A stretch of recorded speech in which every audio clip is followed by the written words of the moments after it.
Oke, untuk non-probability sampling, jadi kalau yang probability sampling, semua anggota populasi berhak untuk dipilih sebagai sampel. Nah, kalau yang non-probability sampling, dia tidak memberikan peluang yang sama kepada setiap anggota populasi untuk dijadikan sampel. Nah, ada beberapa tadi ya. Yang pertama adalah sampling sistematis. Jadi dia memang sampelnya itu berdasarkan urutan dari anggota populasi yang telah diberi nomor urut. Jadi misalkan ada 40 anggota populasinya, nah dia diambil secara sistematis. Mulai dari 3 ya, berarti dia yang diambil adalah yang kelipatan 3. 3, 6, 9, 12, 15, dan seterusnya. Kemudian sampling kuota, mengambil sampel dari populasi yang memiliki ciri-ciri tertentu sampai jumlah kuota yang diinginkan. Jadi, misalnya kalian ingin mengambil sejumlah 500 orang gitu misalnya. Nah, itu kalau misalnya masih belum kalau sudah terpenuhi, ya sudah berhenti gitu. Tapi kalau misalnya belum terpenuhi, ya berarti masih ambil data lagi. Ya. Misalnya kalian akan melakukan penelitian tentang pendapat masyarakat terhadap pelayanan masyarakat dalam urusan IMB atau izin mendirikan bangunan. Ya kan sampelnya tadi 500 ya. Nah, kalau berarti sampelnya ini adalah orang-orang yang pernah ya orang-orang yang pernah berusaha untuk atau mengurus izin mendirikan bangunan. Sampelnya awalnya begitu kan, 500 orang sebenarnya. Nah, kalau pengumpulan datanya masih belum didasarkan pada 500 orang tersebut, maka penelitiannya itu dianggap belum selesai gitu. Karena belum memenuhi kuota yang ditentukan gitu. Nah, kalau seandainya kalian kan ingin mengambil datanya secara berkelompok ya, misalnya 5 orang gitu, mengambil data terkait dengan orang-orang yang sudah berurusan atau mengurus IMB, ya targetnya 500.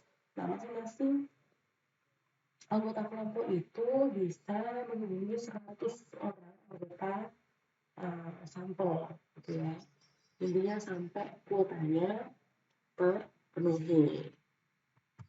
Kemudian ada sampling insidental, ya. Jadi siapa saja yang bertemu dengan peneliti itu bisa digunakan sebagai sampel jika orang tersebut dipandang sesuai untuk dijadikan sampel.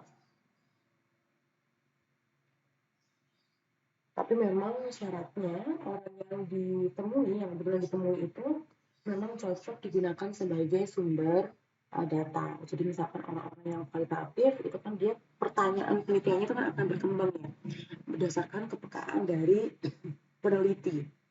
Nah, karena memang dia berkembang maka bisa jadi nanti di lapangan dia bertemu dengan orang-orang ya yang sebetulnya nggak ada di dalam list mereka di awal untuk diambil datanya.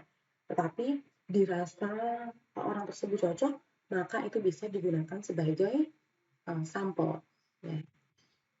Kemudian ya untuk sampling purposive itu ditentukan dengan pertimbangan tertentu ya, purpose, tujuan tertentu, lebih cocok untuk penelitian kualitatif atau penelitian yang hasilnya tidak untuk generalisasi. Di situ contohkan misalnya uji kualitas makanan. Jadi saya kalian mau melakukan penelitian tentang kualitas makanan. Maka sampel dari datanya tersebut adalah orang yang memang ahli dalam bidang makanan. Gitu. Atau misalkan penelitian tentang kondisi politik di Indonesia. Berarti sampel dari sumber datanya itu ya memang orang yang ahli politik. Gitu. Ya. Jadi memang sampelnya lebih cocok untuk yang hasilnya tidak untuk digeneralisasi. Gitu. Oke, kemudian ada sampling jenuh atau sensus ya. Jadi semua namanya sensus, kalau kalian sensus penduduk, Jadi kan semua anggota populasi itu akan dijadikan sebagai sampel. Nah, kapan sih Bu kita bisa menggunakan sensus kalau memang jumlah populasinya itu kecil? Kan kita tidak sedang mencacah penduduk ya. Yang konteksnya dengan penelitian kita, itu tuh bisa dilakukan kalau memang jumlah populasinya itu kecil gitu. Ya. Atau kita juga ingin membuat generalisasi dengan tingkat kesalahan yang sangat kecil. Jadi juga bisa. Karena ditanya kurang dari 30 orang, nah, bisa diambil semuanya. Misalnya populasinya itu cuma 30 orang gitu, bisa diambil semuanya. Gitu ya. Ya, jadi untuk yang sampling jenuh atau sensus, semua anggota populasi dia akan dijadikan sampel. Kemudian berikutnya adalah snowball sampling, di mana sampel itu mula-mula jumlahnya kecil ya, salju itu ya, salju. Kalau di TV gitu kan, kalau misalnya ada salju yang jatuh gitu bentuk bola, nah awalnya kan bolanya kecil dulu terus kalau menjadi besar kan gitu. Ini sama dengan itu. Jadi sampel mula-mula jumlahnya kecil, kemudian dia akan membesar gitu. Nah, ibaratnya bola salju yang menggelinding lama-lama jadi besar gitu. Dalam penentuan sampel, pertama dipilih satu atau dua orang. Tapi kalian merasa karena dua orang itu masih dirasa belum bisa lengkap terhadap data yang ingin kalian ambil, maka peneliti bisa mencari orang lain yang memang dipandang lebih tahu dan dapat melengkapi data yang diberikan oleh dua orang sebelumnya.